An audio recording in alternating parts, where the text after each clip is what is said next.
Good evening guys. So, andito tayo ngayon, medyo na problema sa pagpiprint ng ating ng sticker paper sa Sintra board. Medyo naubusan kasi tayo, so may rush order tayo. So, bumili muna kami ng sticker paper dito sa palengke since probinsya kami, medyo malayo yung aming kwan. So, binili namin to sticker paper, engine friendly, sa tin, napakapangit ng outcome. Then, ito din, B&E. Yan, mga mumurahin lang.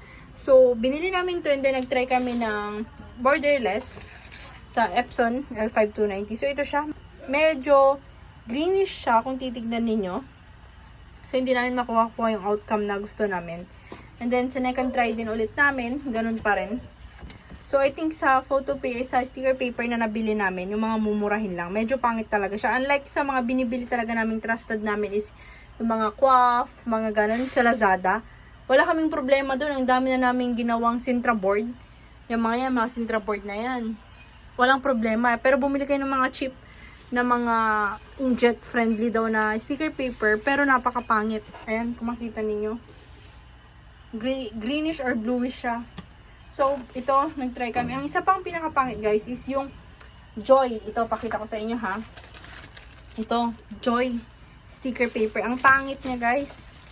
Una ko nabili noon is matte sticker paper. Sabi ko, baka pangit yung matte, sabi ko. So, bumili ulit ako ng sticker paper. Kasi minsan nga rush tayo, nakukulangan tayo ng mga order.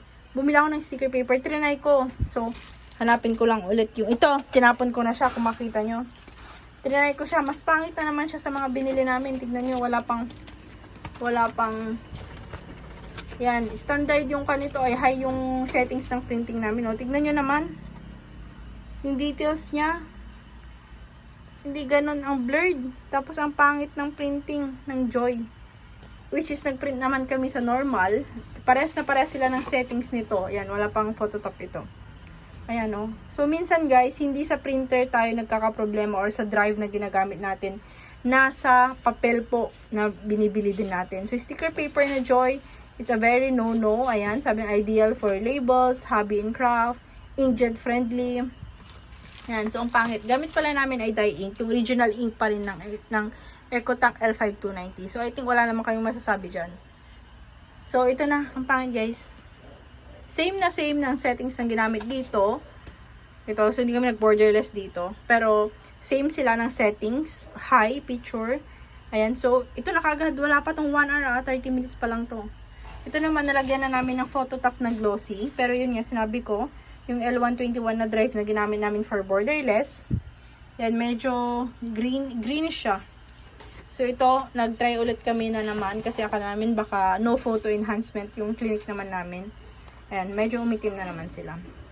So, yun guys, hindi dahil sa printer yung problema din natin, kundi sa pagpili din ng ating mga ginagamit na papel. So, hindi lahat ng engine friendly is papatunayan natin na engine friendly talaga siya.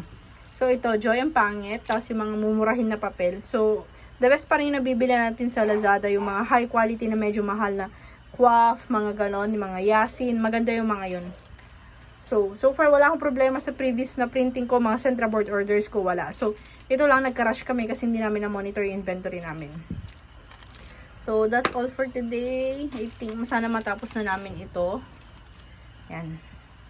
So, any comment guys, kung anong experience nyo din pagdating sa mga sticker paper, mga problem nyo sa business.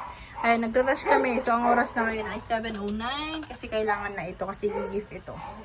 And medyo busy din kami. Nagagawa ng invitations, ganyan. So, yun lang guys. Pag may comment kayo kung ano yung pwede natin gawin sa business natin, kindly comment down below. Bye-bye. Basta wag ito, sticker paper Joy. Pangit.